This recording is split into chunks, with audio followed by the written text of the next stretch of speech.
अपने जीवन में आने वाले सुख से कभी इतना प्रोत्साहित ना हो कि आप ये भूल जाएं कि आपके जीवन में दुख का भी आगमन होगा। समत्व का भाव, समन्वय का भाव महात्मा गौतम बुद्ध ने जो मध्य मार्ग दिया था उसे अपनाएं। इस पद्धति को अगर आप अपनाते हैं तो आपको दुख में भी सुख का अनुभव होगा।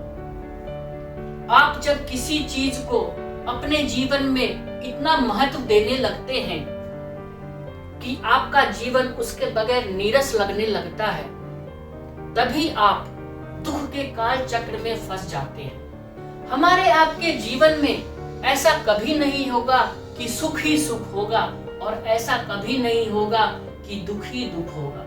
ये तो एक चक्र है जो निरंतर हमारे आपके जीवन में आता जाता रहेगा, एक पहिए की भांति घूमता रहेगा। एक ओर सुख है तो दूसरे ओर दुख है, और इन दुखों का सुखों का हम तभी सामना अनुभव करते हैं जब हम अपने कर्मों में निहित रहते हैं। तो जब आपको अपने कर्मों में इतना विश्वास है, इतनी श्रद्धा है, तो इन सुख दुख के चक्कर में पड़ने से क्या फायदा, विलाप करने से क्या फायदा? क्या विलाप करने से आपके जीवन का जो दुख है वो समाप्त हो जाएगा? नहीं। उस दुख को समाप्त करने के लिए मुझे कर्म करना होगा, वो कर्म जिससे सुख का उदय हो। आज के जीवन में ख्वाहिशें हमारे ऊपर इतनी हावी हो गई है कि उसने ऐसी ऐसी वासनाओं को जन्म दिया है जिसमें निरंतर हम यही सोचते विचारते रहते हैं कि हमें कोई कष्ट ना हो, हमें किसी भी प्रकार का कोई तकलीफ ना हो, हम मौज मस्ती में लगे रहें और हमारा सारा कार्य अपने आप ही पूर्ण हो जाए। भला ऐसा भी कभी होता है या ऐसा भी कभी हुआ है?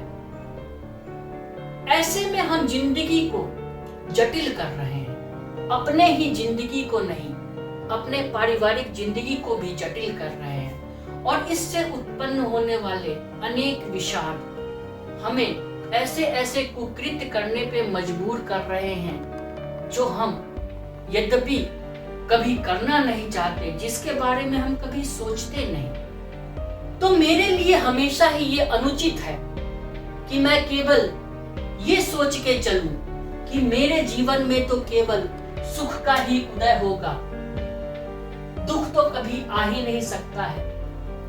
मैं अपने आप से झूठ बोल रहा हूं, अपने आप को एक संतावना देने की कोशिश कर रहा हूं, अपने कर्मों से भागने की कोशिश कर रहा हूं, मेरा जो कर्तव्य है उससे भागने की कोशिश कर रहा हूं, मुझे जो ये जीवन मिला है उससे भागने की कोशिश कर रहा हूं।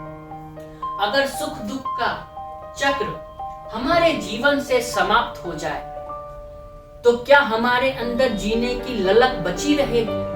नहीं, हमारा जीवन नीरस हो जाएगा, निस्वाद हो जाएगा, एक ऐसा जीवन हो जाएगा जैसे किसी पुतले का होता है। तो पुतले का भी भला यहाँ कोई काम है? वो तो एक कोने में पड़ा रहता है। क्या हम और आप ऐसे जीवन की कल्पना करते हैं? जीवन संघर्षपूर्ण है, जीवन कष्टकारी है, लेकिन जब आप उस संघर्ष में जीवन से गुजरेंगे, उन कष्टों को झेलेंगे, तभी तो हम आप उस सुख का अनुभव कर सकेंगे जिसकी हम कल्पना करते हैं। मेरे जीवन के लिए उचित यही है कि ये सुख दुख का क्रम निरंतर ही चलता रहे, मुझे हमेशा इनसे सीख मिलती रहे और मैं हमेशा अपने जीवन के लक्ष्य की ओर बढ़ता रहूं। विचलित होने से, विलाप करने से, क्रंदन करने से मेरे जीवन का कोई दुख नहीं जाने। मेरा और मेरा केवल एक ही सोच होना चाहिए कि मुझे कर्म करना है, चाहे सुख हो या दुख हो, मुझे अपने कर्म में लीन रहना है और मुझे निरंतर इस जीवन में आगे बढ़ना है।